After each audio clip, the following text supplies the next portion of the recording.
Иншиқақ сүресі. Рахман, әрі аса рахымды Алланың атымен бастаймын. Көк шатынап, жарылған кезде, әдеттегідей, Раббысының бұйрығына бойсұнғанда, жер жайылып теп-тегіс етілгенде, ішіндегінің бәрін сыртқа ақтарып тастап босанғанда, сондай-ақ, әдеттегідей Раббысының бұйрығына бойсұнғанда, ей адам, сенің қандай мақсатта болмасын, бар күшіңді салып, тырбануың ақырында Раббыңның құзырында нәтижеленеді. Сөйтіп сен де ақыр соңында онымен қауышасың. Кімде-кімнің амал дәптері оң қолына берілсе, оның есебі өте оңай болады. Ол жұмақта өзінің отбасына шат-шадыман күйде оралады. Ал амал дәптері арт жағынан сол қолына берілген адам еңсесін қасірет басып, бір жолата көзі жойылып, жоқ болып кетуді тілеп, зар илейді. Бірақ ол жанып шыжғырылу үшін жалын атқан отқа кіреді.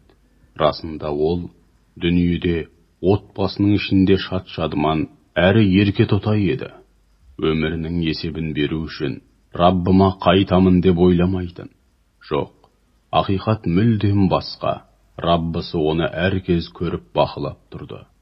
Алаулап батқан күннің қызыл шапағына серт, түнге және сол бірте-бірте бүркеп қаптаған бар нәрсеге серт, бірте-бірте толатын толған айға серт.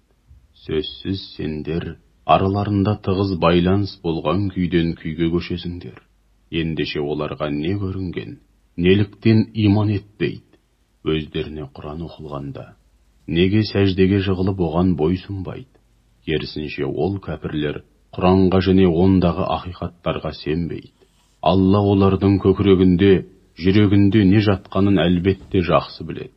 Сондықтан оларды жан төзгісіз азаппен сүйіншіле, дегенмен иман келтіріп, соған сай өздерін һәм бүкіл қоғамды түзеуге бағытталған игілікті істер атқарғандардың жөні бөлек.